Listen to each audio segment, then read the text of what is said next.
நான் முதல்வன் திட்டத்தை பொறுத்தவரை தமிழ்நாடு முழுக்க இருக்கக்கூடியவர்களை நான் முதல்வன் என சொல்ல வைத்துவிட்டு ஒரே ஒரு குடும்பத்தில் மட்டும் முதல்வர்கள் வந்து கொண்டிருக்கின்ற போக்கை மாற்றுவதற்காக தான் இப்படி ஒரு சட்டமன்றம் அமைந்திருக்கிறது.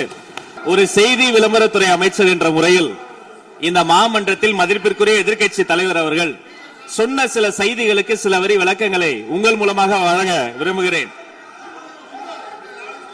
தன்னுடைய பேச்சிலே மாண்புமிகு எதிர்க்கட்சி தலைவர் அவர்கள் சில விளக்கங்களை ஆக்கப்பூர்வமாக ஆதாரத்தோடு கூறியிருந்தால் அதை குறிப்பெடுத்து அதன்படி இந்த தமிழ்நாடு அரசு தன்னுடைய திசைவழி போக்கை சரியான முறையில் செலுத்திக் கொள்ள தயாராக தான் இருக்கிறது.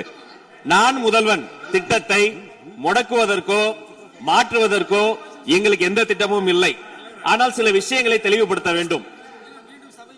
40 நாள் விரதம் முடிப்பது போல 40 நாட்கள் ஆட்சியை இந்த தாவேக அரசு நிறைவு செய்திருக்கிறது. இந்த 40 நாட்களும் பார்த்து விட்டேன், ஏமாற்றம் மட்டும்தான் மிச்சம் என்று அவர் சொன்னார். ஆனால் மக்கள் திமுகவினுடைய 40 நாள் அல்ல 5 ஆண்டுகளையும் பார்த்துவிட்டு அந்த வந்த ஏமாற்றத்தால் தான் இப்படி ஒரு தீர்ப்பை எங்களுக்கு வழங்கி இருக்கிறார்கள். ஆளுநர் மகிழ்ச்சி, அமைச்சர்கள் மகிழ்ச்சி, ஆளுநர் மகிழ்ச்சி என்றெல்லாம் சொன்னார். இந்த அரசில் தமிழ்நாடு மக்கள் மகிழ்ச்சியாக இருக்கிறார்கள் என்பதை தான் இன்றைய சட்டமன்றத்தினுடைய போக்கு காட்டுகிறது. நான் முதல்வன் திட்டத்தை பொறுத்தவரை தமிழ்நாடு முழுக்க இருக்கக்கூடியவர்களை நான் முதல்வன் என சொல்ல வைத்துவிட்டு ஒரே ஒரு குடும்பத்தில் மட்டும் முதல்வர்கள் வந்து கொண்டிருக்கின்ற போக்கை மாற்றுவதற்காக தான் இப்படி ஒரு சட்டமன்றம் அமைந்திருக்கிறது. தமிழ்நாடு வரலாற்றில் முதல் முறை முதலமைச்சர் மட்டுமல்ல, மாண்புமிகு சி ஜோசப் விஜய் அவர்கள் முதல் முறையிலேயே முதலமைச்சராக இருக்கிறார். அவருக்கு பிறந்தநாள் வாழ்த்துக்களையும் சொல்லிக் கொண்டு நிதி ஆயோக் கூட்டத்தில் மாண்புமிகு முதல்வர் சொன்னதெல்லாம் 40 நாட்கள் நீங்கள் செய்திருக்க முடியாது, அது திமுக தான் காரணம் என்று சொன்னார்கள். நானும் அதை தான் சொல்கிறேன். இன்று அவர் சொன்ன சட்டம் ஒழுங்கு, போதை பொருள் எல்லா பிரச்சனைக்கும் 5 ஆண்டு காலமாக அவர்கள் செய்த திமுக ஆட்சிதான் காரணமாக இருக்க முடியும் என்பதையும் சுட்டிக்காட்டிக் கொள்கிறேன். பள்ளி மாணவர்கள், ஒரு கல்வித்துறை அமைச்சர் நான், பள்ளி மாணவர்களினுடைய புத்தக பையிலே அன்றைய முதல்வர் ஸ்டாலின் படத்தை நாங்கள் போடவே இல்லையே என்று பெருமையாக சொன்னார். அப்புறம் ஏன் சார் லேப்டாப்ல மட்டும் அந்த படத்தை போட்டீங்க? நீங்க லேப்டாப்பில் போட்ட படத்தை எங்கள் மாணவர்கள் திண்ணர் வைத்து அழித்து விட்ட காட்சிகளும் சமூக வலைதளத்தில் பார்த்துக் கொண்டுதான் இருக்கிறோம். ஒரு வரியில் சொல்லுகிறேன், கோயில் பிரச்சனையை முத்தமிழறிஞர் டாக்டர் கலைஞரினுடைய வசனத்தையே சொல்கிறேன். நாங்கள் கோயில் கூடாது என்று சொல்லவில்லை, கோயில் கொடியவர்களின் கூடாரமாக மாறிவிடக் கூடாது என்றுதான் சொல்லுகிறோம். தூய்மை தொழிலாளர்களை இன்றே பார்த்து விட்டதாக முன்னாள் முதல்வர் பார்த்து விட்டதாக சொல்கிறார்கள். எங்கள் கேள்வியே அதுதான். 10 நாட்கள் ஒரு வாய் சாப்பிடாமல் உண்ணானும் இருந்த போது நானும் எனது சகோதரர்கள் அண்ணன் ஆனந்தும் மாதவம் போய் பார்த்தோமே. இன்று தூய்மை தேவதைகளை பார்க்கிற திரு ஸ்டாலின் அவர்கள் அன்னைக்கு ஏன் சார் பார்க்கல? ரிப்பன் மாளிகைக்கு அட்ரஸ் தெரியலையா? எப்படி போக வேண்டும் என்ற பாதை தெரியவில்லையா? தமிழ்நாடு எத்தனையோ திருடர்களை பார்த்திருக்கிறது. அலிபாபாவும் 40 திருடர்களையும் கூட பார்த்திருப்பீர்கள். அலிபாபாவும் பியூஸ் கேரியர் திருடர்களையும் இப்போதுதான் எங்களுடைய மின்சாரத்துறை அமைச்சர் பார்த்துக் கொண்டிருக்கிறார். அதை குறித்த நடவடிக்கை எடுக்கப்பட்டுக் கொண்டிருக்கிறது. அவர்கள் மின்வெட்டை குறித்து சொன்னதற்கு மாண்புமிகு புரட்சித் தலைவி அம்மா அவர்கள் இதே மாமன்றத்தில் சொன்ன ஒரு வரியை சுட்டிக்காட்ட ஆசைப்படுகிறேன். இந்த மாமன்றத்திலே தமிழ்நாட்டிற்கு மின்சார தடையை அறிமுகம் செய்த திமுக அதற்கு மின்சார தடையை பற்றி பேசுகிறது என்று அவர் கேட்டார்.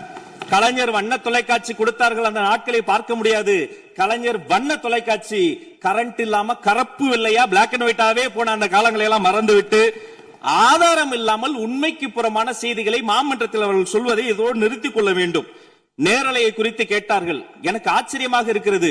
3 ஆண்டு காலமாக ஒரு தொழில்நுட்ப கோளாறாக அன்றைய சபாநாயகர் நேரலையை இருட்டடிப்பு செய்து விட்டார். ஆனால் இன்று மாண்புமிகு சபாநாயகர் நேரலையை கொடுத்துக் கொண்டிருக்கிறார். அவருக்கு எங்கள் சார்பாகவும் நன்றியை கூறிக்கொண்டு விவசாயிகளை குறித்து இந்த மாமன்றத்தில் ஒன்று சொல்கிறேன். தமிழ்நாடு வரலாற்றிலேயே விவசாயிகளினுடைய சங்கத்தின் தலைவர்கள் மீது குண்டாஸ் போட்ட ஒரு சர்க்கார் திமுக சர்க்கார்.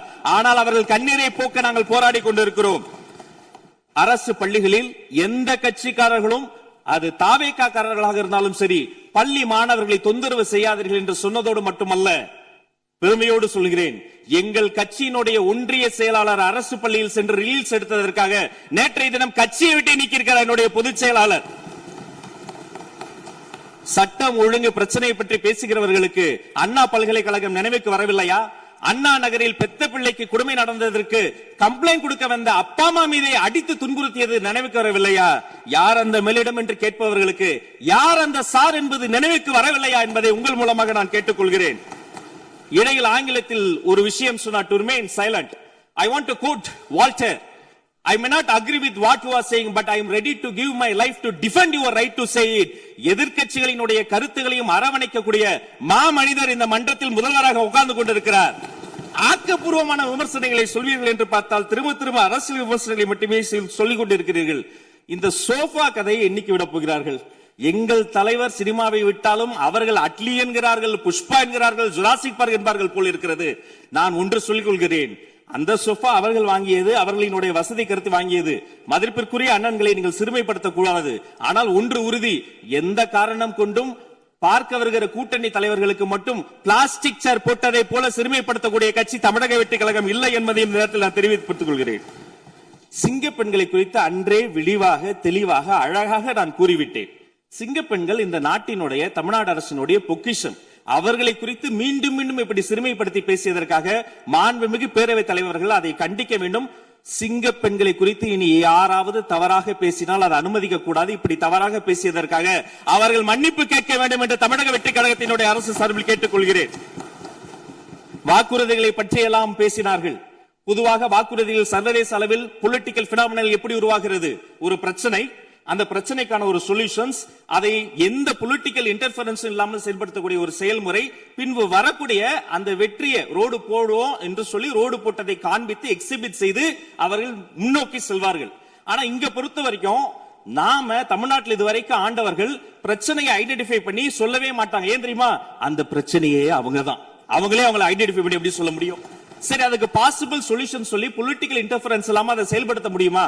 ஒரு முனிசிபல் கவுன்சிலர் தொடங்கி மாண்புமிகு அமைச்சரினுடைய வீட்டில் இருக்கிறவர்கள் வரைக்கும் கமிஷன் மீது கமிஷன் அடித்து அந்த ப்ராஜெக்டே முடியாது. கடைசியில் எதை விளம்பரம் செய்வது?